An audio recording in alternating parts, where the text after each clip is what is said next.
శివదుర్గ జ్యోతిష్యాలయం ఆర్థిక, ఉద్యోగ, కుటుంబ మరే ఇతర సమస్యలకైనా పరిష్కారం చూపబడను. పరిష్కారం కోసం ఈ నంబర్ని సంప్రదించండి.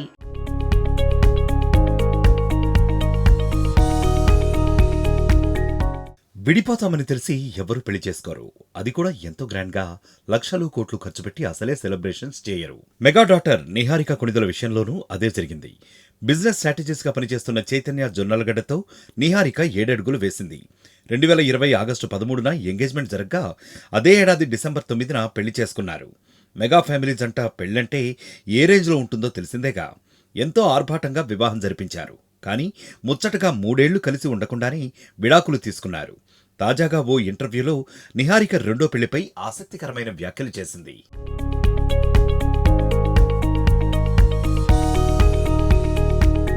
నిహారిక మాట్లాడుతూ, నాకు పిల్లలంటే చాలా ఇష్టం.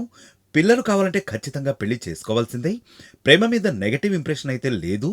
ఒక రిలేషన్షిప్ వర్కౌట్ కాలేదంటే ఎన్నో కారణాలుంటాయని, అలా పలు కారణాలతో తన పెళ్లి కూడా వర్కౌట్ కాలేదని, అలా అని మళ్లీ ఒకరిపై ప్రేమ పుట్టదని అనుకుంటే మూర్ఖత్వమే అవుతుందని, త్వరలో అని చెప్పలేను కానీ పెళ్ళైతే చేసుకుంటానని చెప్పుకొచ్చింది.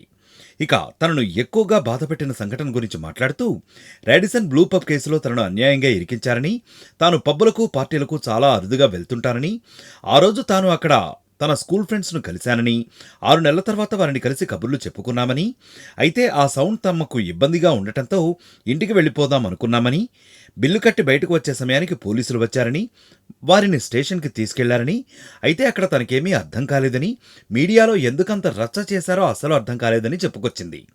ఆ సంఘటన తనకు చాలా బాధేసిందని, తర్వాత అక్కడెవరో డ్రగ్స్ తీసుకున్నారని తెలిసిందని, తాను తప్పుడు ప్రదేశంలో ఉన్నానని ఆలస్యంగా తెలుసుకున్నానని చెప్పుకొచ్చింది నిహారిక.